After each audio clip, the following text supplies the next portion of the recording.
my honor and privilege to be here with you this afternoon for this memorial service. As many of you know, this is a special service authorized by statute to remember our colleagues who have passed in 2023. So this is a special day set aside for that purpose, and I'm happy to be here with you. I first want to thank those who made this possible, including Mandy Wren. I don't know where Mandy is, but Mandy is in the courtroom. She's the executive director of the Richland County Bar, as well as the co-chairs of this committee, Mr. Anthony Lavoti and Wade. There you are, Mr. Lavoti and Wade Mullins, seated next to him in the front there, for their work in making this come together. I also want to thank the Richland County Clerk of Court, Ms. Jeanette McBride, and her staff for putting this together and making the facility available for this service.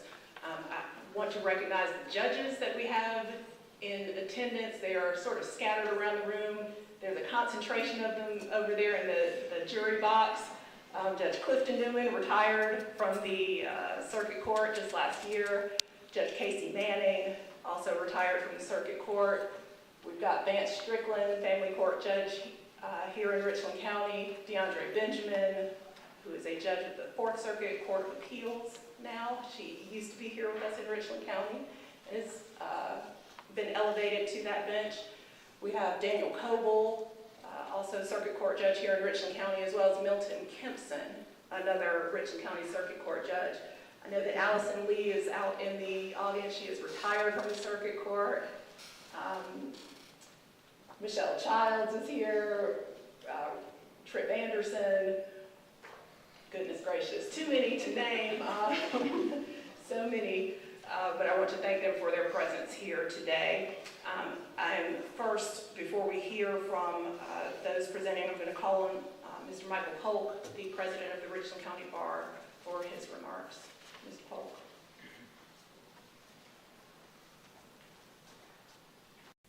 May it please the court, thank you, Your Honor. On behalf of the Richland County Bar Association, welcome all to the annual memorial service. Thank you for taking the time to be here for this important event. Special thanks to Mandy Wren, Anthony Lavoti, and Wade Mullins for making this event happen. We lost more than our fair share of colleagues this year, so let's get started. Thank you, sir. We're going to go slightly out of order. I do want to remind each of the presenters that you should limit your remarks to 3 minutes. As you see, there are many, many people that we want to memorialize here today, and so we just want to make sure that we get through all of it. We're going to begin with the Honorable Michelle Childs. We're going to hear from her honoring Nicole Marie Simpson. Judge Childs. May it please the court. Yes, ma'am. With great pleasure, I wish to honor and celebrate the life of my former state court law clerk, Nicole Marie Simpson, who expired shortly after her 40th birthday. Many of you knew Nicole as a USC law student and lawyer with an infectious, loud laugh, always smiling, enjoying life, and loving her work as a lawyer. She enjoyed being in trial, working with witnesses, victims, and moving about the courtroom. She was very serious about her cases and prosecuting on behalf of the people of the state of South Carolina. She always wanted to achieve the right result and in the right way, and didn't mind working late nights and weekends to do so. Young lawyers, that's a great work ethic. She had a very strong work ethic, get-it-done attitude, and the necessary grit, as they say of girls raised in the South. There was never an assignment that I gave Nicole that she did not put 200% of her effort into. Nicole served with me during a time when the criminal docket in Richland County was incredibly backlogged. Despite the incredible efforts of all the attorneys at the offices of the solicitor, the public defender, and the private bar. She worked tirelessly with me to reduce the backlog. Sometimes we ran 4 courtrooms at a time when I was chief judge for general session. so much that her hard diligence and work was noticed by others. I recall that during that year, then solicitor Barney Gazay approached me and asked me what were Nicole's plans after her clerkship. I said, I don't know, she hasn't told me yet. He then responded, well, tell her she has a job in the solicitor's office if she wants it. She never even had to apply. I was so proud of her and how she immediately was assigned as second chair to high-profile cases in the office. And not surprisingly, because after all, she had announced to her mother in the 4th grade that she wanted to be an attorney and planned her life out to prepare herself for that career. When Nicole left the solicitor's office, she worked for attorney Todd Rutherford and became humble really quick, if any of you know Todd. If you know about Todd's practice, he will give you lots to do, and he'll give you lots of what he doesn't want to do. So she certainly got all the experience that she needed for all types of matter all around the state. But I recall Nicole really pouring her heart and soul into one particular case. It involved a high school graduate who fatally stabbed a student from a rival school following a basketball game. Todd and Nicole tried that case and lost. It devastated her to see a child get more time in prison than he had been alive. They defended the case on the new Stand Your Ground Act. Well, Nicole, just last week, the South Carolina Court of Appeals overturned that murder conviction, stating that your client is to be granted an immunity hearing. So rest in peace, knowing that your fight, grit, and sleepless nights were not in vain. But to me, I observed the light side of her persona and how much she loved her family and friends. Not a day passed that she didn't mention how much she checked in with her mother, sometimes twice or more, Miss Doris Simpson Lombardo. She often spoke of how she'd come home to help her mama arrange the furniture in the house again, and then lie in bed with her sister Rita Highlander and reminisce about childhood stories. She had 2 nephews, 2 great nieces, and she adored and even helped to raise one of her nephews and would be so proud to know that he did graduate from college. She loved their family dinners. She would be quite upset if the mac and cheese was not there and their staple, and you better get your share because she took over the rest. I also remember how fond of gymnastics she was. At the time, my daughter was in gymnastics, and Nicole would come over and just help her with her tumbling practice. Nicole was such a beautiful person, inside and out, and vanity was her vice. Her makeup and hair was always flawless, and she dressed every day as if she were going to a cocktail party. You were certainly going to notice when she entered the room. One day I invited her to a sunset sail, and I showed up in a shirt and shorts and flip-flops. And Nicole came in with slingback heels and a backless, middling sundress. I said, we're going to Lake Murray, not the Bahamas. As with all of my clerks, Nicole was family to me, and I don't believe she missed any of my clerk outings at my home, unless, of course, she felt the need to go home and check in on her mother. We continually kept in touch, and so I visited with Nicole every day when she became ill, to encourage her or relieve her family, and was even with her when she took her last breath. As I watched her slip away peacefully, I can only believe that she sought the Lord. He answered her, so Mom and Sis and Kevin. He delivered her from all of her fears. Thank you all for being there for her, and you all know who you are.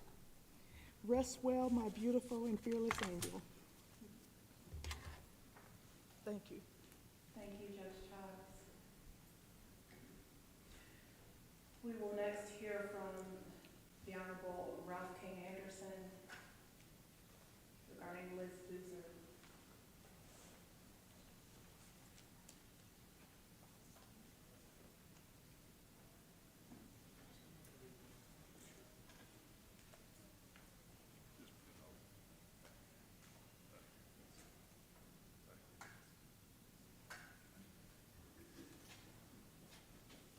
May it please the court. sir. When I think back about Elizabeth, there's so many things I could share, but I have been given a 3-minute hook, so I'm going to try to stick to that. I say Elizabeth, and I also, she was known as Liz to her friends. At the court, she was known as EB. You know, I always thought EB was fitting because, you know, EB, Board of Directors, kind of a name, but it fit her personality. But she was my law firm, like I said, for over 6 years. During that time, if you came by my chambers when we were discussing decisions, you would hear spirited conversations with EB conveying most of the spirit. You may think that we weren't getting along, but what was really occurring was EB cared. She had a passion for the law, but she also truly cared about making the right decision. EB made me a better judge. She took that same passion and spirit when she left our court, and she became a guardian in the family court for children.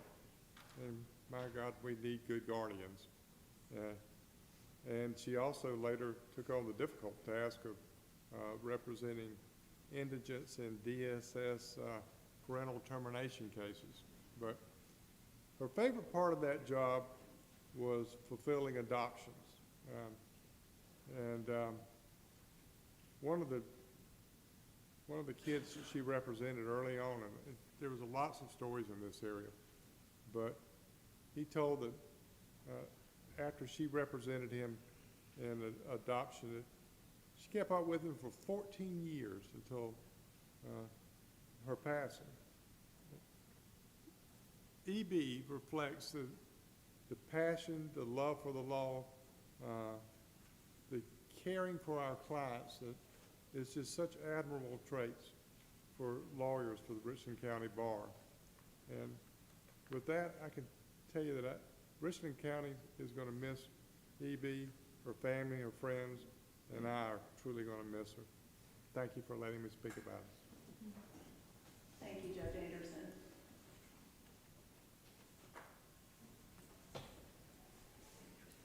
We'll next hear from Ben Bruner about James Livingston Bruner. Mr. Bruner, the floor is yours. May it please the court. Yes, sir. Jim Bruner was an outstanding attorney. Outstanding. And I say that, Judge Newman, not as an opinion and not as argument, but to quote one of his favorite movie characters, the great Mona Lisa Vito, it's a fact. He loved that movie. My cousin Vinny fans get it. He worked hard for every ounce of his success, too. He told a story about starting law school, and the very first case he read began with the word assumpsit. He had no idea what that word meant, and he thought to himself, this is not a good start. So he worked hard, and it might have been right then that he decided he may not be the brightest in the room, but he could outwork everyone. That's what his determination was. And it paid off. One of his greatest contributions to the bar and to the legal profession at large was his work as a mediator. A lot of y'all in this room hired him as a mediator and knew him as one of the best in the state. After he passed away last summer, among the outpouring of letters and emails and calls that my partners, my family and I received, was an email from a lawyer in Greenville, an excellent construction lawyer who shared this story with me that I want to share with you. It's a great illustration of how effective he was. It was as the story goes, it was the typical construction defect mediation. 10 to 15 parties, plaintiffs, defendants, third-party defendants, adjusters, coverage counsel, lawyers for everybody. The room was packed. Now, he didn't follow the typical mediation manual that is in the training book today. Instead, he started the mediation by explaining to everybody how many times he'd done this, how much experience he had with construction defect mediations, how he had a pretty good idea of what each case was worth, how he also knew what each defendant proportionally was willing to pay. And he told the plaintiffs, here's what I'm gonna do. I'll pass out slips of paper. Now, this is before any opening session. Nobody got to say a word before Jim did. He passed out slips of paper. He said, plaintiffs, I want you to write down the number at the end of the day that you're willing to accept. Defendants, I want each one of you to write out the number at the end of the day that you're willing to pay to settle this case. And, this was very much like him, and y'all know this, if anybody gives me a baloney number, I will say, if anybody gives me a baloney number, I'm going to call you out. So they did what he said.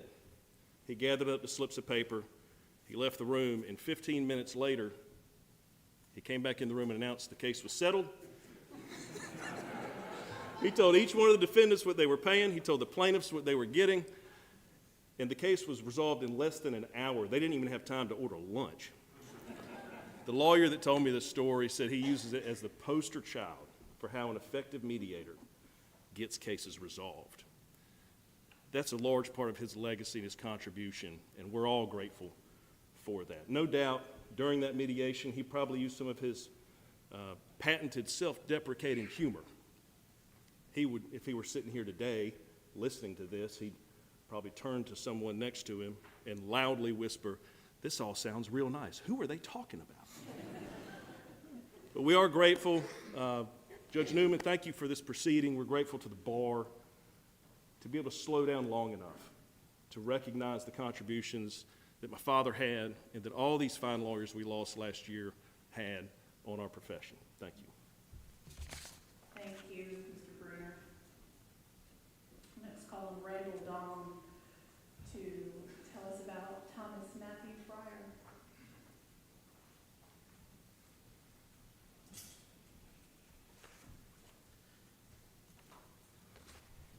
May it please the court.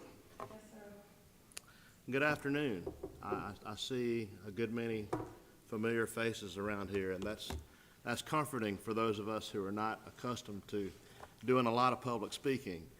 But for those of you who don't know me, I'm Randall Dong. I've practiced law here in Columbia for over 30 years, and I'm really honored to have been asked to speak to you about my good friend Tom Fryer.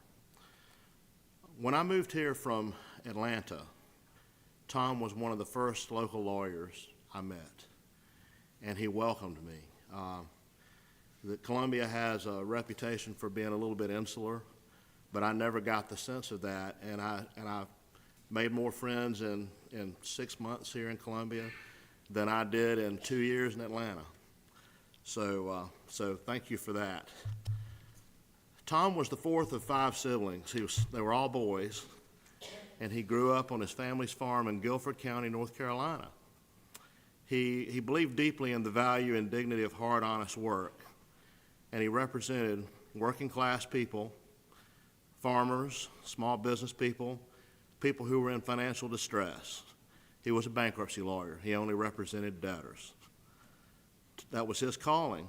Yeah, he had compassion for the less fortunate. As much as anybody I have ever known, Tom was an underdog's advocate. He was a tireless advocate, and I really admired and respected his zeal. His clients benefited so much from his dedication and his expertise and his intellect, and I think that he probably memorized the entire bankruptcy code. And outside his law practice, Tom was a loving son. He was a proud dad. He was a devoted husband, a dedicated member of Incarnation Lutheran Church. He enjoyed cooking. He enjoyed music. He was an old school record collector. He liked LPs, not CDs.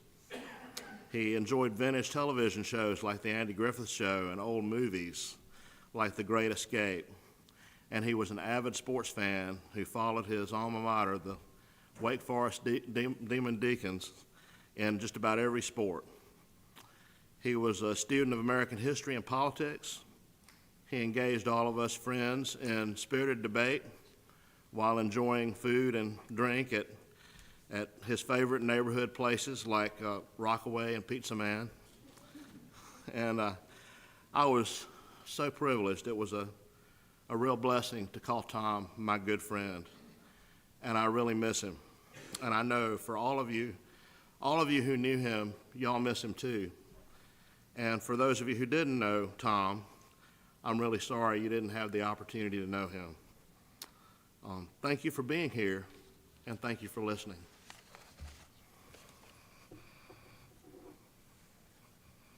Thank you, Warren. We'll hear next from William Witherspoon regarding Robert Bobby Ferguson Fuller. May it please the court. Yes, sir. Robert Bobby Ferguson Fuller was born on November 27, 1941, in Williamsburg, South Carolina. He grew up in Columbia and graduated from Dreher High School in 1959. While attending Dreher, Bobby was the editor of the yearbook, served on student council, and was voted most likely to succeed in Best All Around, awards he certainly achieved during his lifetime. Bobby graduated from the University of South Carolina in 1964 and from the University of South Carolina School of Law in 1967. He was the editor of the Law Review. Following law school, Bobby began his legal career with a general civil practice that evolved as he focused on commercial real estate, development, and zoning. He loved the practice of law, and he continued to maintain his practice until the end of his life. In college, Bobby was a member of the Kappa Alpha Order fraternity. In his early years, Bobby's favorite pastime was baseball. He later became an avid quail hunter and tennis player until those passions were superseded by his love of golf. Over the course of his golf career, he competed locally and across the state in many tournaments, finishing with 3 holes in 1. One of his greatest pleasures was the time he spent with his regular foursome each Saturday at the Forest Lake Country Club. After each round of golf, you could find Bobby and his friends in the locker room, drinking and enjoying conversation with his buddies. Bobby was a dedicated disciple of Jesus Christ and a devoted member of Eastminster Presbyterian Church, where he served as both an ordained deacon and an ordained elder. At Eastminster, he served in a variety of services and leadership positions from administration to education. He was a popular Bible teacher who taught Sunday school classes and Bible studies for over 40 years. His work also included long-time service as general counsel for Trinity Presby and as a commissioner on the Synod of the South Atlantic Conference. Personally, I am currently the chairman of the Salvation Army Advisory Board, and I got to know Bobby through the board. Bobby served as a member of the Army's Advisory Board since 1973. He greatly enjoyed his longtime service on the board and spent many Christmas holidays as a bell ringer. His wisdom, caring, and understanding of the homeless crisis showed during his service on the Army's board. Bobby was also a gifted cartoonist and writer. He wrote over 100 devotional pieces for church publications, including newsletters, Lent, and Advent study booklets. In addition to using his artistic skills to entertain his family and friends in personal letters, he used his drawings to illustrate biblical concepts and lessons for his study groups. Bobby became a certified barbecue judge. Didn't know they existed. And judged competitions all over the Southeast. Friends remembered him as a dapper dresser with a keen sense of humor. He was a lifelong Gamecock who never lost hope in the football team. He cherished his family and loved reminiscing in long conversations. Bobby was a loving father who supported his sons through youth and high school sports to careers in the ministry and veterinary medicine. His son Ben is a veterinarian in Charleston, and Bob is a Presbyterian pastor in San Antonio. Grand Bobby, as he was called, was very proud of his 4 grandchildren. He and Betsy spent many hours on the road to be present for recitals, soccer games, school plays, cross-country meets, award ceremonies, scout, church, and school activities. Bobby is survived by his 2 sons, Robert Ferguson Fuller Jr. and his wife Morgan of San Antonio, and Benjamin Gamble Fuller and his wife Lucy of Charleston. His 4 beloved grandchildren, Laura Elizabeth, Robert III, Grace Elizabeth, and Mary Claire. He's also survived by his sister, Mary Lou Price, and his brother, James Fuller, and his lifelong friend and former wife, Elizabeth Fuller, and by many dear nieces, nephews, friends, cousins. Bobby had a well-lived life. Thank you, Mr. Witherspoon. We will hear next from James Best about retired Lieutenant Colonel Carroll Ansel Gant, Jr. May it please the court, Yes, sir. husband, father, grandfather, and my friend for 40-plus years. Ansel and I got together in early 1983 when the attorneys that each of us worked for decided to form a partnership. The guy I worked for and I moved out to Garner's Ferry Road.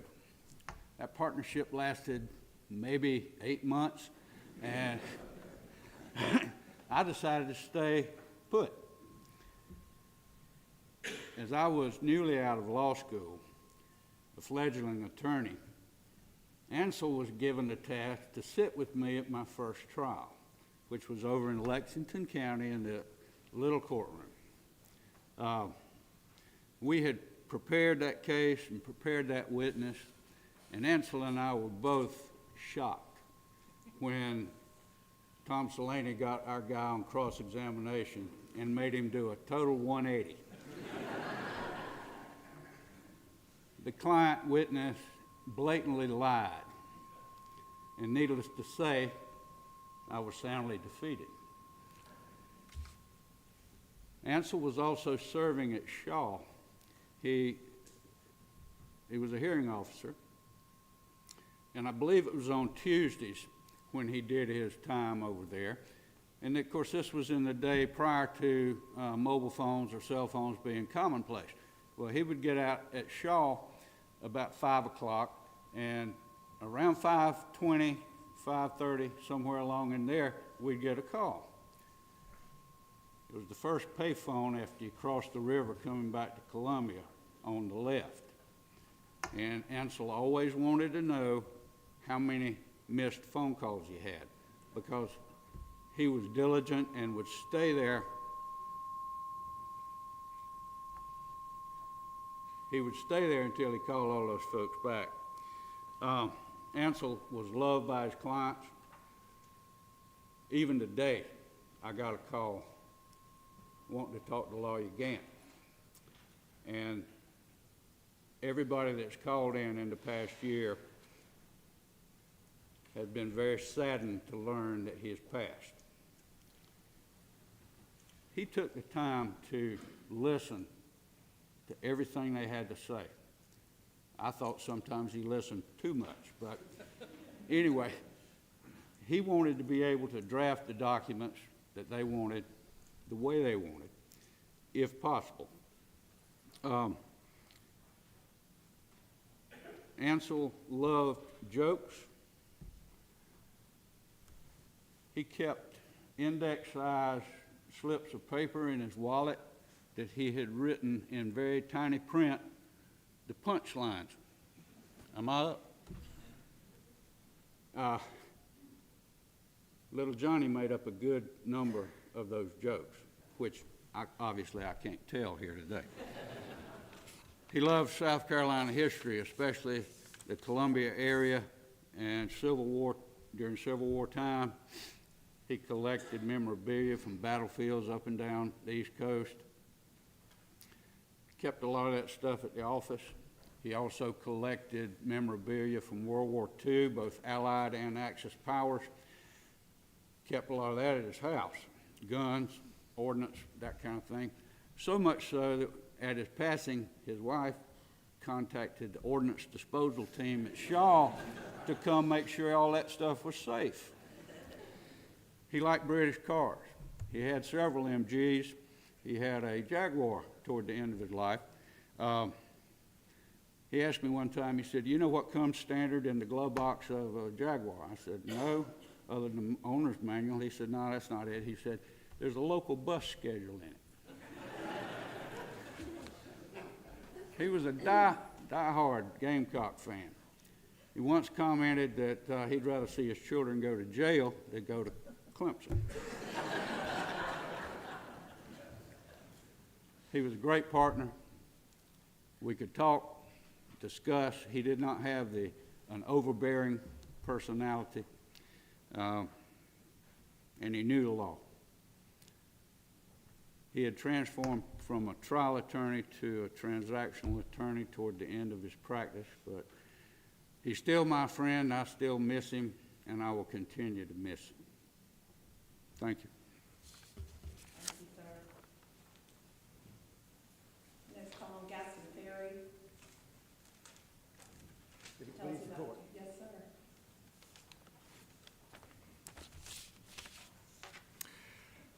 Three words epitomize Joy Goodwin. The first is determination. In 1976, Joy walked into the public defender's office. She was about that big. She had 3 6-year-olds at home that she was raising on her own. She lived in public housing. The 3 6-year-olds, 2 of them are sitting in the back and the other's watching on TV right now. She was totally responsible for. She took care of them, put herself through law school, became a public defender, and was the most determined person I ever knew, and I knew her for 48 years. The second word is integrity, to a fault.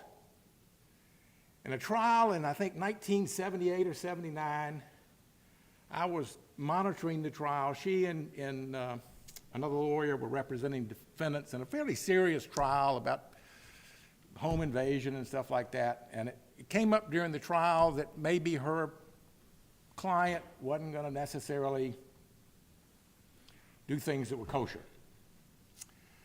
Joy said no. Joy said no to the point that she went to jail over a principal. She took me with her, but she went to jail. It says something about a lawyer that over a principal, and some of you old lawyers may remember the old courthouse and the lockup area up on the 2nd floor. Well, we've been there. And not just to talk to clients. They had the door locked. But it says something about her and her integrity that she would subject herself to that. And the Supreme Court, when it ruled on the case, found that she acted in good faith to the profession that we all hold so dear. And the last word is compassion. She spent her career helping the poor. She represented what society thinks is the worst of us and saw the good in them. In the end of her career, she represented the people that had been ruined financially and helped save them. She was my best friend. I miss her still. I love her children, and I miss her forever. Thank you. Thank you. We'll next hear from William Lloyd about Lloyd and then Hendricks. May it please the court. Yes, sir. Lloyd Edmund Hendricks grew up across the street from me on Hayward Street. And it was an idyllic place to live and an idyllic place for him to grow up.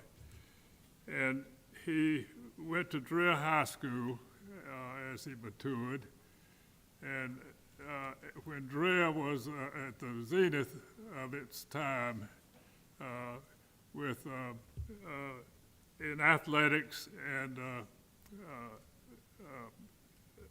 academics. He excelled in both. He became a lawyer banker with First National Bank of South Carolina and its successors.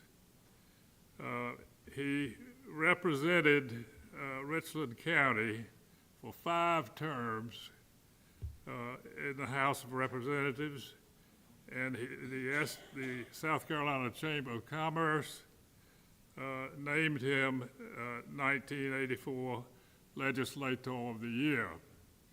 At the same time, the Greenville News, a competitor, also named him as a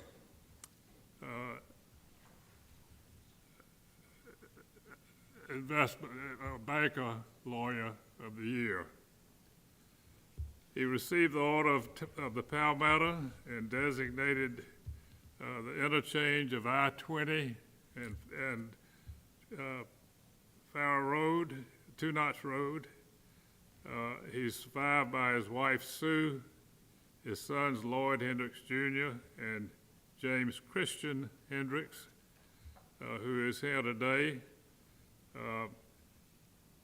and multiple grandchildren. He's also survived by his sister, Mary Ellen Hendricks Turner, who lives in North Carolina and could not be here today. He was a consummate lawyer legislator, as I said. He did it all. He served in the legislature for 5 consecutive terms, and he did well for Richland County and for the state of South Carolina, and we need more legislators like Lloyd. Thank you. Thank you. We'll next hear from April Porter as we remember Catherine Smith Hendricks. May it please the court. Yes, ma'am. Judge Newman, President Polk, members of the judiciary, and my colleagues, I'm here today to honor my special friend, Catherine Hendricks. Catherine passed away on Wednesday, August 2nd, 2023, after a battle with pulmonary fibrosis. Her life was gone too soon, but she left behind a legacy that remains in the hearts of those who knew her and loved her. Losing Catherine was indeed a great loss for her family, friends, and legal community. Many who knew her share the void of her loss. Catherine was the type of person who could walk in a room and you could not help but pay attention to her notable presence. She was gracious, funny, and kind, and most of all, very sassy. I joked at her funeral that if she were there for her funeral, she would have kissed everybody on the lips. If she was here today, and if she knew you, or even if she didn't know you, she'd probably kiss you on the lips and tell you hello. She would often joke when it was her time to go to heaven, she wanted to slide into heaven holding a cocktail. I imagine that is exactly what happened. And that was Catherine. She was larger than life. Catherine was born in Cincinnati, Ohio. She was the daughter of Mary Elizabeth Dixon Smith and Hugh McIntyre Smith. She was survived, or is survived, by her husband of 20 years, William Brooks Hendricks Jr., and a daughter, Katie Hancock, and siblings, and many family members, and many friends. Catherine was extremely accomplished in her work. She was a powerhouse in the courtroom. Her petite body may have been deceptive if you did not know her. She was a maverick, a force to be reckoned with. And yet, if you were fortunate enough for her to call you her friend, she would envelop you in her presence, and you could feel her fierceness and passion like a lightning bolt. Her zest for life and her laughter could light up any room. She was wise in her counsel and a zealous advocate for her clients. She was a lawyer's lawyer. She poured her entire being into her clients and mentored others in our profession. Catherine graduated from the College of Charleston in 1981. Later, she graduated from the American School of Paralegal Studies at Winthrop University. She began as a paralegal in her legal career and then went to law school. She graduated from the University of South Carolina in 2000 and began her practice at Kuhn & Cook in Winsboro, and then going to Lester and Hendricks before forming her own practice. She was a fellow in the American Academy of Matrimonial Lawyers and a member of the National Association of Professional Women. Catherine would be recognized by her peers through the Legal Elite Awards. She was also a graduate of the American Bar Association National Family Law Trial Institute, and she was a former law section chair for the South Carolina Association of Justice. She served on many boards for the bar. She volunteered in her community. She was a certified family court mediator, guardian ad litem, and she served in various courts and serving the family law bar throughout the state. Catherine had a wealth of knowledge about the law. She was a mentor, a leader, and a bright light in our legal community. Out of the courtroom, Catherine was an actress. For several years, she was very active in the Pine Tree Players. She also was a Sunday school teacher. She was a woman of faith and remained hopeful to the end. For those of you here who knew and loved Catherine, I hope that you will find comfort in her memories and the impact she had on our lives.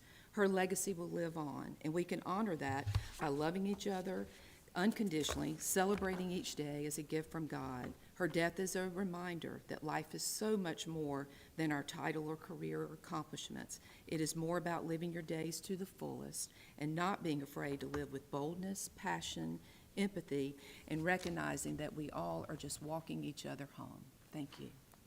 Thank you. We'll hear next from Field and Pringle, about Diana Lynn Holt. Thank you, Your Honor. May it please the court? Yes, ma'am. I have faced many challenges in this very courtroom over the years, with many folks who are present here today, but none as daunting as doing justice to the likes of Diana Holt in a matter of minutes. I met Diana in the summer of 1995 in an elevator at the Death Penalty Resource Center. I was a baby law clerk, and she was a young lawyer at the start of an incredible career. I was instantly and immediately terrified of Diana, and it turns out she was actually terrifying. But Diana was terrifying in the absolute best of ways. She was this tiny person physically, this tiny, elegant woman who had a truly extraordinary taste in clothing and handbags, much to the chagrin, I'm sure, of her husband, Kevin. But she was an absolute powerhouse of a woman. It's impossible to talk about her personal life and her life as an attorney separately because they were so inextricably connected. That's because she lived her beliefs and her values and her work in a way that is truly hard to put into words. As a lawyer, she devoted her life to the absolute least among us, representing dozens of individuals throughout her career facing the death penalty. Due to her efforts, some of those were eventually and famously exonerated and released from death row to live out their lives in freedom. Some of these lives were spared in the sense that their death sentences were converted to life sentences, and they are still living today in general population.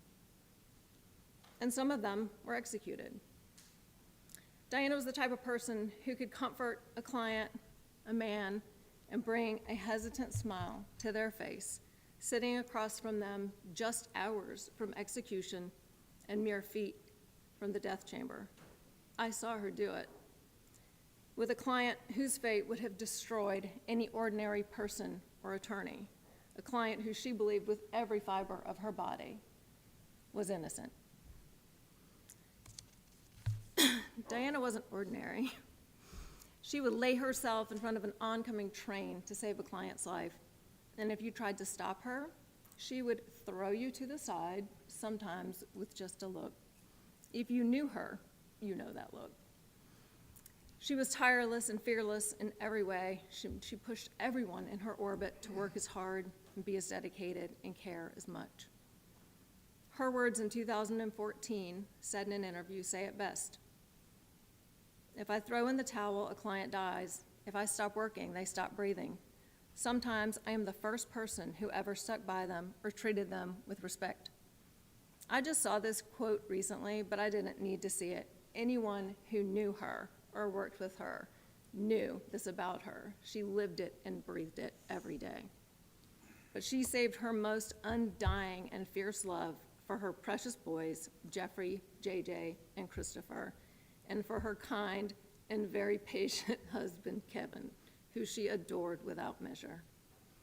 Diana overcame more in her short life than anyone should ever have to so much as contemplate. She did it with grace and dignity and served as an example to everyone who knew her. She turned these immense challenges that she had faced into motivation, inspiration, love, empathy, action, and commitment. Her legacy will live on forever in those of us who try to do justice, not in just a matter of minutes in this courtroom, but in every day of our lives to her memory.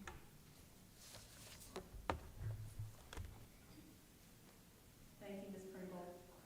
I'll next recognize James Johnson to tell us about Pope Johnson. Thank you, Your Honor. May it please the court. Yes, sir. My father, Pope Johnson, practiced law in the South Carolina courts here for over 40 years, from the magistrates' courts all the way to the Supreme Court. Pope was not snobby about the cases or the clients he took. If somebody asked him for help, he would take it on whether the matter was large or small. And when he took it on, he would take it on energetically, vigorously, and relentlessly. Growing up in Columbia, we assumed that everyone went to work before 7 a.m. and came home after 7 p.m. and that they worked on the weekends, because that's the way my father practiced law. As kids, we were toted all over South Carolina as Pope went to meet a witness or meet a client or take pictures of an accident scene or pick up documents.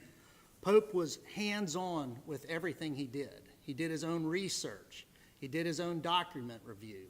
He wrote out his briefs in longhand on yellow legal pads to be typed up in the office and then endlessly revised. Pope never stopped learning the law. He would bring home the advance sheets on the weekends and read them cover to cover. And he always said that he had never read a set where he didn't find a holding that applied to something that he was working on at the time. If Pope had a specialty, it was litigation. He loved motion practice. Read the rules, is what he would say. His rule book was always at hand. When things didn't go his way, he'd appeal, and many times he was proven right. I did a quick name search for him in Westlaw and found that he was involved in 76 cases in preparing for this. With respect to the judges in the room, I once asked Pope before a Supreme Court hearing if he was nervous. He said, "Why? These judges put their pants on in the morning the same way I do." Pope was always looking to better his case. He would say, "It's amazing how the case gets better when you start to work it." He never relied on outsmarting the other side. He relied on thorough preparation. The way to win a case, according to Pope, was to work it harder and outlawyer the other side. He regularly observed to me that there was nothing so common as smart but unsuccessful people. Pope was crafty in the courtroom. In one case, he was crossing an expert who had brought a learned treatise to the stand. Pope asked the expert to see the treatise and immediately said, "Your Honor, I'd like to move this into evidence as court exhibit number 1. And he handed it up. And I thought, and asked him, I said, why did you do that? He said, "I just didn't want him taking that book home and finding something in it tonight that would have helped him tomorrow." Pope once helped me try a complicated construction case like Ben Bruner was talking about in North Carolina where I practice, and we ended up trying it for over a month. And when I met with Pope, I sat down and I started anxiously explaining to him all the difficult issues in the case. And he finally stopped me. He said, "James, let me ask you something." I said, "Yes, sir." He said, "Do you have a legal pad?" said, yes, sir. He said, who are the first two witnesses? I said, Bill and Ann. He said, all right, you start writing questions out for Bill. I'll start writing them out for Ann. And that was Pope to a T. Quit talking about it, roll up your sleeves, get down to work. Pope was a lawyer's lawyer, like a lot of the lawyers we're talking about here today. And I'll say there was no better advocate to have on your side. Now, if you're on the other side, you better put on your best suit, and you better be ready for a tough fight. Because Pope went to court like a Spartan warrior. He'd say, you come home carrying your shield or dead on top of it. Thank you. Thank you, sir. Next call on Francis Trapp regarding Ernest Crosby Lewis. May it please call. Yes, ma'am. If you didn't know Crosby, you missed a character. Crosby worked hard and he played hard. He was a man of many passions. He was passionate about his family, his wife Cleo of over 50 years, his children and his grandchildren, and his extended family, cousins and such, of which I was one. He was passionate about his beautiful home in Fairfield County and the lovely gardens there, particularly his peonies. Crosby was passionate about his football, his Carolina football, where he was a member of the team in the 1950s. He was passionate about his hobbies, hunting and fishing and sailing, especially his little Cape Dory sailboat, Heloise. He loved his family, and again, I was one. He loved his friends. He was passionate about his enemies, too. He once told me, damn somebody that everybody likes. He never set out to be that person, and he wasn't. Crosby was passionate about his politics. He served a stint as the chair of the Democratic Party in South Carolina. He was passionate about his state. He served in the state legislature, and he was especially proud of the work he did there to improve education for the children of South Carolina. Crosby was passionate about the law. In the early years, he practiced with those that would be lifelong friends, Bobby Neese, Owens Cobb, and his brother Dan Lewis. Whether he agreed with Crosby or not, whether he was right or not, he always believed passionately in his cause. He practiced law as he lived life with gusto, passion, and love for his clients and the law. I was fortunate to call him friend, and I miss him terribly. Thank you. Thank you. We'll recognize Jake Moore. I'm sorry, I'm skipping someone. Andrew Atkins. As we remember, Franchelle Cole Millender. Thank you. May it please the court. Yes, sir. I had the privilege of working for Franchelle for my entire career until her death, but my connection to her goes back even further than that. I first met Franchelle when I was in the 4th grade. That was the year that her oldest son, Trey, enrolled in the elementary school I attended, and he and I became friends. Trey and his family lived just a short bicycle ride away from me, and so I spent many of my childhood and teenage years in their company. Of course, back then, Franchelle and I were not on a first-name basis. She was Miss Millender. She was our host. She was our chauffeur until we got driver's licenses, and she was the one who cooked us pancakes in the morning after sleepovers. As an adult, though, working for a firm as an associate, I got to know her all over again and got to see what a brilliant, hardworking, and selfless person she was.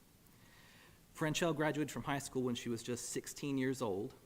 She enrolled at the University of South Carolina as a minor and began her career in 1977 doing real estate transactions and eventually estate planning. She found that she particularly enjoyed working with seniors, which would have been mostly members of the greatest generation back at that time, and also working with families with loved ones with disabilities. Around that same time across the country, attorneys started to recognize that such clients had different needs compared to younger clients or non-disabled clients, and soon a practice area started to emerge about those clients called elder law. And Franchelle got it on the ground floor in elder law. She was one of the pioneers of that practice area. She was in the first group of attorneys nationwide to become a certified elder law attorney. She served in leadership roles, both state and nationwide. She helped draft legislation which affected seniors and people with disabilities. She gave countless presentations at CLEs and for the general public, both state and nationally, and she even taught elder law at the law school as well.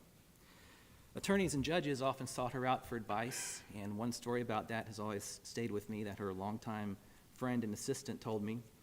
Evidently one day, some young attorney called her up to ask her some question about elder law. I guess the attorney's boss told her to call Franchell. So the attorney was apparently quite rude and dismissive to Franchell over the phone and must have gone back to his boss and said, well, that lady doesn't know what she's talking about. A few minutes later, the young attorney called back and, sounding very contrite, apologized for his rude behavior to Franchell. I guess the boss didn't like the way his associate spoke to her over the phone. If you asked her what her greatest accomplishments were in her 46-year career, I think she would say that it was helping so many clients throughout the years. She worked with thousands of clients over the years. I know this very well because our file numbering system goes up to like about 8,000 or so by now, sequentially. Plus, she wasn't a big believer in digital kind of files, so we still have many boxes of Franchell's files to deal with. I don't know if show and tell is a common occurrence at these services, but I have some today. I've got a copy here of A Practical Guide to Elder and Special Needs Law in South Carolina. This is the book that Franchell wrote, first in 1995. This is the latest edition that came out in 2021. I think most people would agree that this is the book about elder law in South Carolina. But the book, her accolades, that's not the things that she would care about. Helping clients, solving problems. Many times talking with her over files in her office would go on for hours. It was always kind of a proud moment when you found out that you came up with the same solutions she did. Of course, she usually came up with several other ideas that none of us had ever thought of before anyway. But talking about her career doesn't do enough to describe her as a person. She loved her friends and her family very much, especially her son Trey, who's no longer with us, and her son Cam, and her grandson Matthew. She kept a digital picture frame in her office as a reminder of all the people that she loved, cycling through digital pictures of all of her loved ones. I never saw the same picture twice. Before she passed away, we were working on a plan to try to help her transition into retirement. This year, she would have become an of-counsel kind of role, which I think she would have loved very much because she would have missed the interaction and the problem-solving like she always did. But she would have loved having more time to spend with her grandson. A person like Franchell is impossible to replace. We have a little joke around the office that maybe a couple of us combined might equal one Franchell. A lot of knowledge and wisdom and experience is gone with her, but she left behind a lot of tools and a lot of knowledge for the community to share. She exemplified qualities of caring for loved ones, helping clients, solving problems, and sharing knowledge. I know I and all the rest of us, her loved ones, her colleagues, and her friends will do the best we can to try to carry on that legacy. Thank you. I will now recognize Jacob Moore. May it please the court. Yes, sir.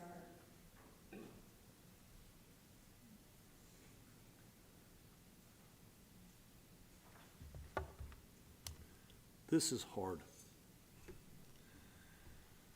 I'm certain that in 3 minutes, I cannot adequately do justice to the life of my dear friend Stanley Myers, but I shall try.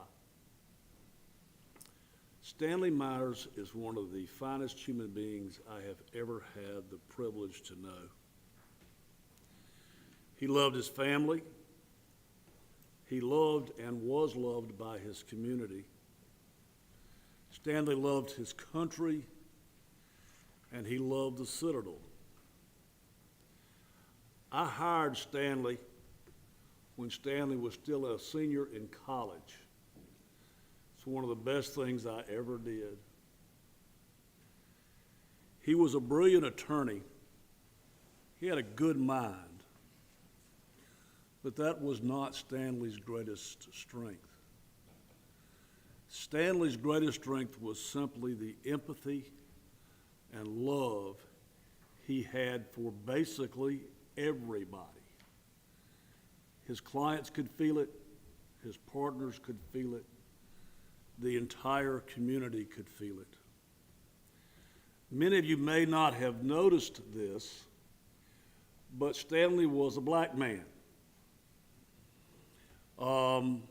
And I hired him partially for that reason. I hardly knew him when I hired him. But when he became an attorney, I practiced law in Lexington County. There are still some racial prejudices alive and well in that county. and I received a telephone call shortly after hiring Stanley from an old crotchety white builder that I had represented for years. And the conversation went something like this. I understand that you hired Stanley Myers to be a lawyer in your law firm. I said, okay, here it comes. Yes, I did, and I'm proud to have done it. He said, well, I just want you to tell you something. That's one of the smartest things you ever did. I want him to handle my job. And I wasn't sure exactly how to handle that, but I said, sure, that will be fine, and thank you for calling. You know, Stanley's empathy and love for people, everybody, made him, in effect, endeared by everybody. I don't know how many best friends he had, but everybody I've ever seen said, oh, yeah, Stanley Myers is one of my best friends. He knew everybody. A friend of mine died several years ago in his early 40s, and I represented him and his father. And my friend died of cancer, horrible death. And I was talking to his daddy right before the funeral, and his daddy said, you know, it's unnatural for a man to outlive his children. Well, I've had two lawyers come up in my firm. Ward Bradley is one, and Stanley Myers is the other, who I considered sons. And when Stanley died, those words from Bill Carter came back to me. It is unnatural for a person to outlive his children. I love Stanley, and I was proud of Stanley. And when we lost him, it's something I will never get over. Stanley had integrity, and I'll give you one story about the integrity of this fine man, and then I'll sit down because I only have 3 minutes. Stanley was in the National Guard, and they decided to call up his National Guard unit. Stanley had just gotten married, had just started his practice, and was trying to start a family when he got called up. And my response was, no, you're not going anywhere. And I will acknowledge I pulled in a few favors, talked to a few friends, and I got arrangements to get Stanley out of going to Afghanistan. I acknowledge I did that. I called him in and said, Stanley, I made arrangements where you don't have to go. And he looked at me and said, Jake, I love you, but it wouldn't be right for my unit to go and me not go with them. I appreciate what you tried to do for me, and I understand, but I've got to go. I've got to serve my country. And I said, son, I understand, and we'll be here for you when you get back. He served a year in Afghanistan. I told him when he left, you stay in the green zone and keep your butt safe. Found out later he was tromping all over Afghanistan, carrying a rifle and God knows what else. But the kind of love that Stanley generates from other people was evident when he came home from Afghanistan on the airplane. When he arrived in Columbia, he looked like he was about half dead. He'd probably lost 20 pounds. He was exhausted. But when he got off that airplane, every single member of our law firm, the partners, associates, all the way down to the runner, were there to meet him and welcome him home. And we took care of him and got him back up to speed, and the rest is, as they said, history. I just want to thank the Richland County Bar for allowing me a few moments to talk about my friend Stanley Myers. I wish I had more than 3 minutes. I'm sure I've gone over 3 minutes, and I apologize that to the court and to all you fine people. But to those of you like me who knew him, to know him was to love him, and we miss him every single day. It just ain't right, and it hurts. God bless you. Thank you, Mr. Moore. I'll next recognize Representative Seth Rose, who will speak in honor of my late brother, Brian DeQuincy Newman. Thank you, Armin. May it please the court. Yes, sir. Hey, everyone. It's good to be here. I'm honored to be here, and you have to bear with me because I don't want to be the only person to cry up here, but this is a difficult topic for me to speak about when I'm talking about my good friend, Brian Newman. Brian DeQuincy Newman, and I would call him Brian DeQuincy because he was very proud of his family. Brian comes from very good stock, as you know, but his great uncle was the first African-American senator in the state of South Carolina. In fact, when you walk in the Senate chamber, his portrait is prominently displayed. And I used to joke with Brian, I'd call him Brian DeQuincy, and he started calling me lovingly Seth DeQuincy. And I said, I think I'm gonna change my middle name to Seth DeQuincy. But losing Brian at the young age of 40 made me feel particularly fragile. We all think that we're gonna live to be 120, and we're gonna, next Christmas and the Christmas after that, and we made arrangements in 5 years, our wife and I are gonna go here and go there, and your world can change in an instant. And it made me think about Brian and the life he lived, and what can we do as citizens, as people, of members of the bar in this community. And it dawns on me that civility is a lost art in this day and age. Brian Newman was one of the nicest people you would ever meet. I never once saw Brian DeQuincy Newman be mean, rude, or make anyone feel less than they were. That's how he lived his life. Brian might have been the biggest person in the room. He was of big stature. He was a great basketball player, but he was a big teddy bear, and everyone loved him. He wasn't the loudest in the room, but he was the most magnetic. He had charisma. People loved him. Children loved him. And yes, women loved him too. He was a good-looking, charismatic man, and he was my friend. But all we can do is try to leave this world a better place than we found it, and try to help people. In Brian's law practice, he helped people. He left his community a better place. As I'm driving in, I'm walking, I see, as you walk out today, you're going to go on the Main Street. There's going to be people walking all over the place. Restaurants are coming in. Business is booming. I remember a time when you didn't go to Main Street. And when it was nighttime, you definitely didn't go to Main Street. When you leave here today, I want you to look at what Main Street is today.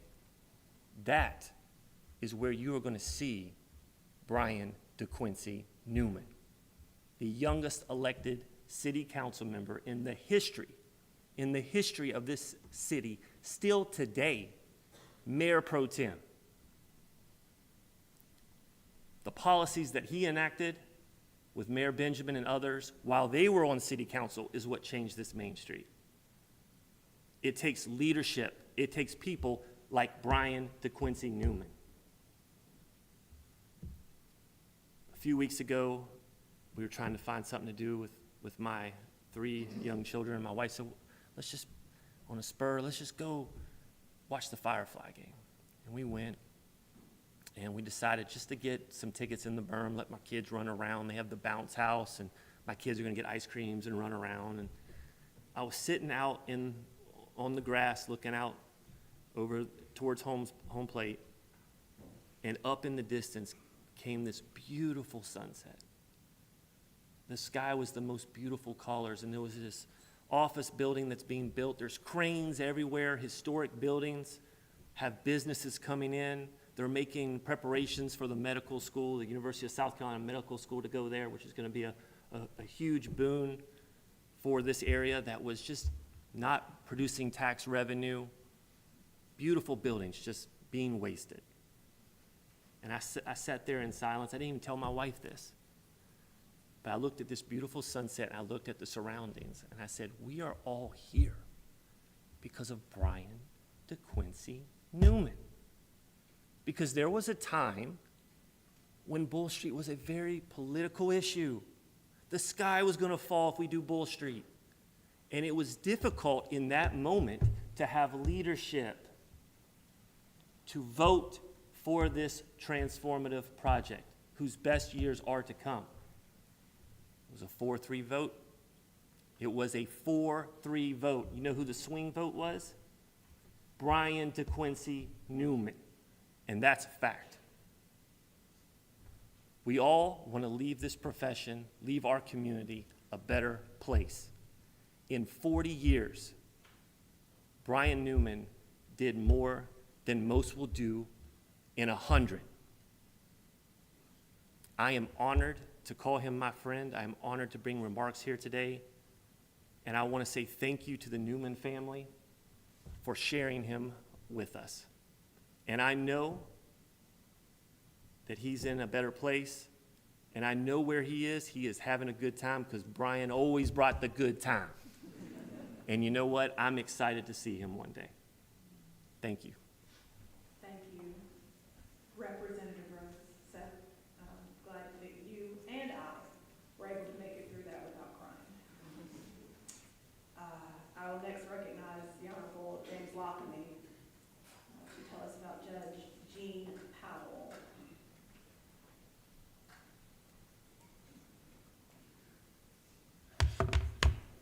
In the police court. Yes, sir. Ma'am. Mary Lou, his lovely wife and his children and grandchildren, it's an honor to be here today to talk about this outstanding individual. I first met O. Gene Powell Jr. over 40 years ago. And by the way, aren't we glad that O doesn't stand for Oscar? Gene's smile, oh, that constant smile he had, is in every picture you see of Gene, whether it's in military uniform or civilian uniform or on the bench. He always has that smile. It's in your memory of his presence. And his demeanor, honestly, is not associated with someone named Oscar. Now, I know a few Oscars, and some of you may be named Oscar. But none of you come close to the essence of Osborne Eugene Powell Jr. As I said, I met him in the late 70s. I was a young, active duty officer in the United States Army, stationed at Fort Bragg, North Carolina. I'd chosen the military after law school because I was seriously considering making the military my full-time career. The commanding colonel of our JAG office, military lawyer office, stated a group of JAG reservists from South Carolina were coming for a visit, and directed that since I was from that state, the Palmetto State, that I should show them around. Well, I knew that these reservists, these weekend warriors, they were not going to meet the standards of the active Army. I was going to have to show them how to wear their uniform correctly, get accustomed to the real Army. I put on my Class A uniform and my medals and everything, insignia, and then I marched in to meet them, ready to show off my active duty persona. As I'm walking in to the building where we're going to be meeting the people, a rather subdued and lanky-looking reservist is standing outside the door of the meeting room and looking at me with that hello-type smile that Gene had. I walk up to him in a staunch military bearing with my aura of the Army. I'm ready to instruct him to announce me as I'm going in as if I'm Mussolini or General Omar Bradley or something, although he and I had the same rank of captain. As I do a proper military greeting and prepare for him to be in awe of a regular Army officer and gesture for him to lead me in, he stops for a second in a very polite way. I'm about to say, "Pop 2, Captain. Let's go," when he politely and with a smile says, "Well, don't you think we should adjust the collar of your military blouse first, Captain?" All of a sudden, I realized that putting on my uniform, I had my collar up, and I looked like the Elvis of the military. I was about to be embarrassed in front of those weekend warriors, but Gene saved me. In front of all the officers, I appreciated him very much. He never mentioned my uniform mistake. He never mentioned it that day or to any other day in front of people, except when he and I would get together and talk and reminisce about the past and laugh. Gene saved me that day, and then later when I was a young practicing lawyer legislator, trying to help constituents at Social Security hearings, he would save me again and again, not by helping me win cases, because I didn't win very many, but by not embarrassing me or letting on that I was not a very good Social Security lawyer. He was always just so nice, so respectful, and made you feel welcome in all environments. Gene and I interacted much over the years. I became a weekend warrior myself in the National Guard, and he associated well with the reservists and the Guard together. We then joined together in the Joint Services Detachment of the South Carolina Military Department, where Gene was my commander, and he was an outstanding leader of that detachment. I attended several social functions with him and the love of his life, Mary Lou. Even saw them at Carolina ball games. Gene was always smiling, even though the Gamecocks were usually not performing in a way that made the rest of us smile. Many of you have seen his obituary. And so I do not need to go into his amazing, substantial accomplishments, reaching the rank of Major General, receiving the Order of the Palmetto, receiving the award of the Legion of Merit, not but once but twice, which most people don't ever get once. So I'm not going to go into that. I want to tell you something that is not in the obituary. Several years ago, after we'd both retired from the military, and he also from the Federal Administrative Law Bench, Gene began practicing law here in Richland County and focusing on helping veterans. He did this sincerely, without thought of much reward. He cared for those who had served their country. One day, I'm in Dillon, and a boyhood friend of mine, Carl, came by to see me to talk about our childhood antics and everything. And while we were talking there in Dillon, Carl brought up that, and it was obvious from looking at him, that he had a debilitating disease, and that his local doctor state was caused, they thought, by some exposure to some carcinogens somewhere in his life, something like maybe lead paint.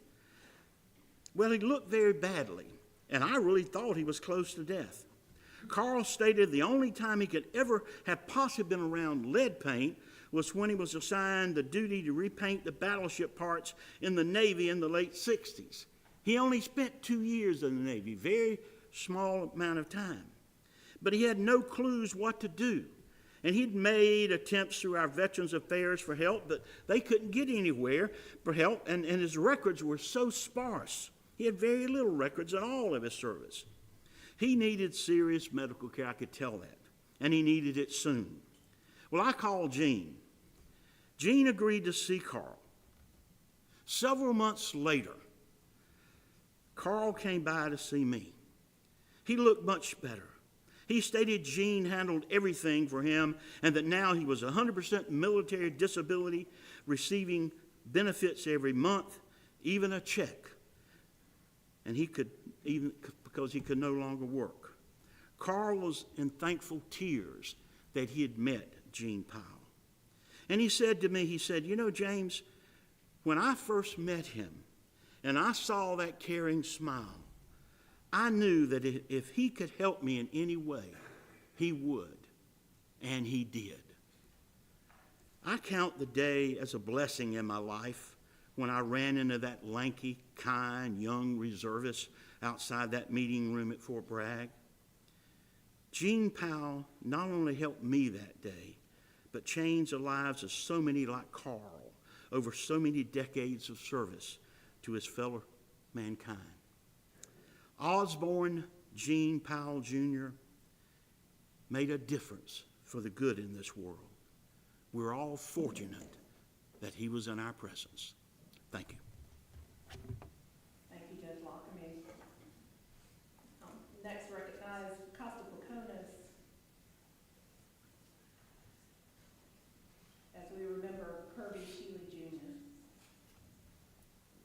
The admonition, please the court, Your Honor, admonition that I learned a long time ago in the Army Reserve is do not follow Animal Acts or James Lockamy. You will pale in comparison. Kirby Darshili, a true son of Richland County, Kirby was a 55-year member of this bar. He was born on November 3rd, 1944 to Harriet and Dr. Kirby Shealy Sr.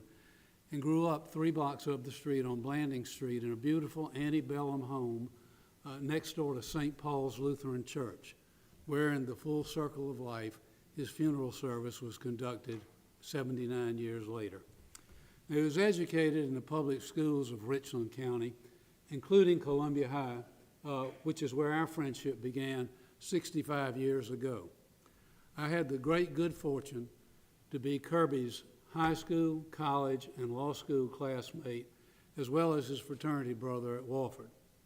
Now, Kirby participated in quite a few, how shall we say, his share of moronic teenage misadventures, many of which I witnessed. But even as a youth, Kirby had the quiet dignity and strength of character that he displayed so profoundly in his courageous struggle with pancreatic cancer and the associated pathologies that took him from us. I don't mean to convey the impression that Kirby was in any way reserved. Quite the opposite. He had a warm and engaging sense of humor and a remarkable gift for the funny things. He never said much, but when he did, it meant something, and it was usually funny.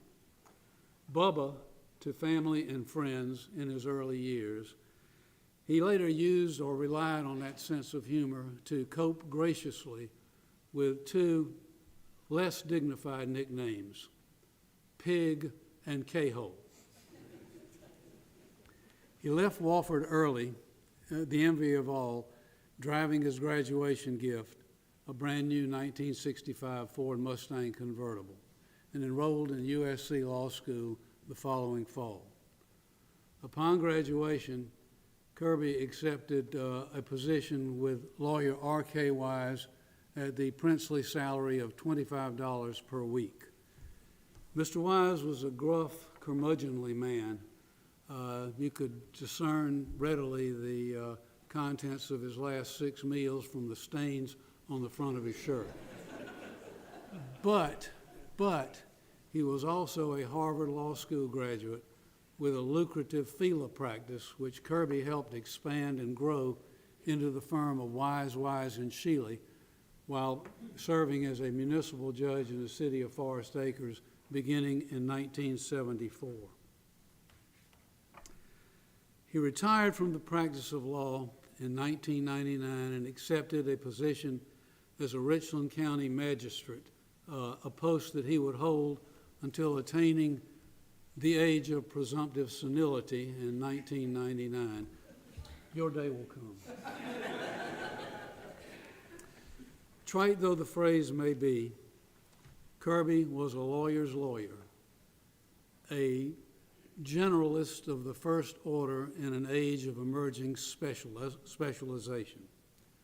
Upon retirement, Kirby devoted leisure time to Edisto and more leisure time to his late-in-life found passion, golf, which he approached with his customary intensity, scoring 2 holes in 1 as an old-age pensioner. In 1990, he married Jenny Coffey Shealy, the love of his life, who for the next 33 years was his companion, best friend, and frequent golf partner. Kirby is remembered for his uncompromising integrity and decency, but the legacy most important to Kirby was family. His 2 overachieving children, Kirby and Emily, grandchildren, Emma and David Shealy, Caroline and Helen Tinch, and Townsend Matthews. Kirby's also survived by his sister, his loving sister, Telia Blackard. He's sorely missed, and I expect that if the specters of Dr. and Mrs. Shealy could waft down Blanding Street to this courtroom today, they would lead the chorus in saying, "Bubba, you did yourself proud." Thank you. Thank you.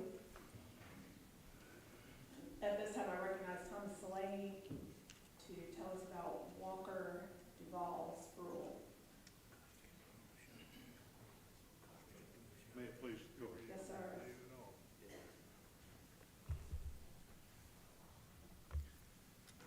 I had the pleasure of practicing law with Duvie for 48 years. More importantly, I had the precious opportunity to learn about life from Duvie. Now, Duvie was a brilliant lawyer, as all of the lawyers up here are. After graduating from law school with the highest honors, he clerked for Judge Clement Hainsworth on the Fourth Circuit Court of Appeals, and then he joined Turner Pageant in 1971 and practiced law for the rest of his life there. In 2004, Duvie received the Platinum Complete Lawyers Award for his accomplishments in the legal profession, his civic and professional accomplishments, and for his ethics and standards. He was a business and commercial lawyer. He was recognized repeatedly over the years in various publications and legal services for his excellence. But these aren't the things that Duvie would want to be remembered for. So let me try and give you a fuller picture of the man. Duvie set the bar high for how human beings should operate in the world and treat other people. He followed one overarching rule in his life. He called it the do-right rule. The do-right rule is simply do what's right. And when you do what's right for all concerned, not just for yourself. He aligned his words and his actions with his moral values and principles. He spoke kindly of others. He offered assistance when others needed help. He was honest, and he never slanted the truth, a handicap perhaps for lawyers. He owned up to his own mistakes and corrected them if he could. He respected and valued people. He valued their ideas, and even if he disagreed with their conclusions. Duvie served as our Jiminy Cricket. He was the conscience and soul of Turner Pageant for 52 years. Duvie was also a man of great faith. He was active in his church communities of St. John's, St. David's, and Trinity. He was a leader in the Kairos Prison Ministry and Cursillo. Duvie always celebrated the good in people and forgave the bad. Cancer took his leg many years ago, and then it took his beloved wife, Jody, and then finally it took him. But Duvie never let cancer define or defeat him. His faith allowed him to persevere. He did not fear death. He simply saw it as a means of what he had to go through in order to be reunited with Jody in heaven. Duvie was a man of few words. Every word he spoke, he considered thoroughly before he said it. He always meant exactly what he said and said exactly what he meant. So channeling Duvie, here's all that really needs to be said today. Duvie, we love you. Duvie, we miss you. Duvie, gosh darn it, when we grow up, we want to be just like you.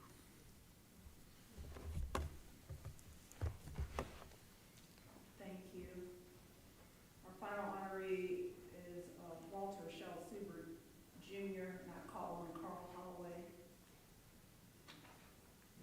at this time. Please go. Yes, sir. I'm Lee Holloway, and it's really my pleasure to be here on behalf of Shell. Shell was my friend. He grew up in Whitmire, always talking about his friends, his acquaintances, his family, growing up in a small southern town. That southern charm he retained for his entire life. He was always a local boy, Shel Suber, a fantastic friend. But Shel loved to tell a joke, and he would tell jokes often, and when he would tell it, he was the one that found it the most laughable, the most humorous, and laughed the loudest every time. He practiced law in Richland County for 53 years with grade and super. He also served as an adjunct professor with Carolina teaching property law. He was always a professional and responsible, respected attorney. Shel served in the Air Force in active duty, and then he did a reserve duty at Shaw.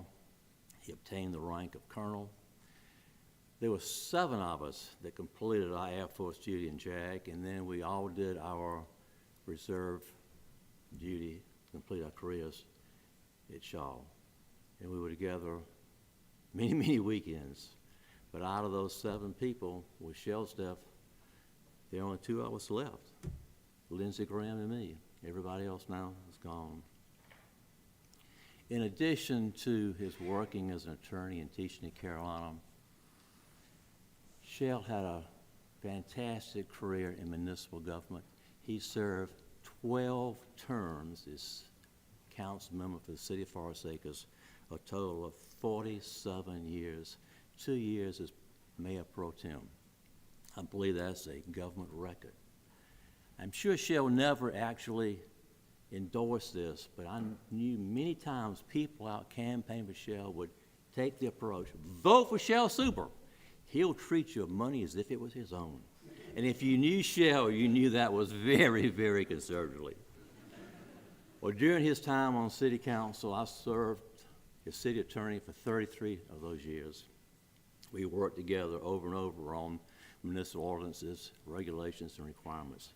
He was always concerned about limited government interference, limited government, and what effect new ordinances had on both the public and the business in Forest Acres.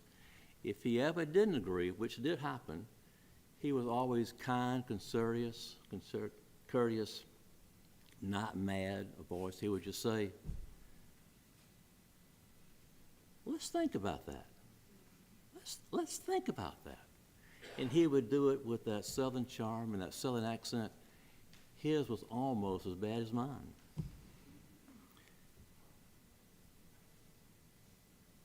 He also was what I used to call a gentleman farmer.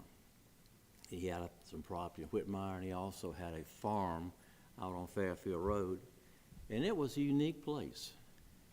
Shel had a reputation of never seeing a pile of junk that he didn't go and inspect it. And Shel would buy the oddest things you ever saw, and he would take them out of the farm and put them around the buildings. Classic, unusual, art to some people, but it was striking and unusual. Shel was always smiling. You never knew Shel when he wasn't happy. I would think sometimes when he'd walk up, he wasn't smiling. He was just going to burst into a smile at any moment because that was just Shel. He was always happy, helpful, courteous, gregarious, always willing to help. He retained for his whole life that encompassed him was that joy of living Shel always had. He was a true friend. Shel Suber will be missed. Thank you. Thank you. Thank you, Mr. Holloway. Thank you to all who took the time to come here today to speak. Mr. Polk, any final remarks on behalf of the Richland County Bar? No, Your Honor. Thank you. All right. Again, I thank you all for coming out. As Ben Bruner said earlier, I think it's very important that we slow down enough to take the time to remember those loved ones and colleagues that we've lost. And today was a perfect day to do that. So I thank you all. On behalf of all of the judges here, on behalf of the court staff, I thank you all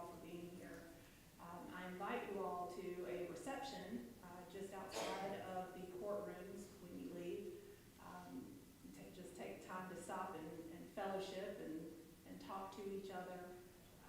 In addition, to the extent that there are friends, family members, loved ones who are unable to attend today, I just want to remind you that there will be a link on the Richland County Bar website to this service so that they can watch it after the fact.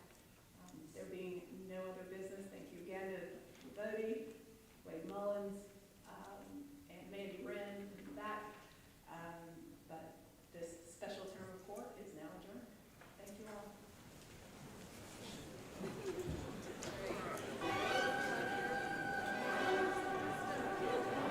Hey, Bill, James Johnson.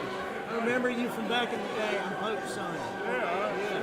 Good to see you. Good to see you. Yeah, nice to hear you.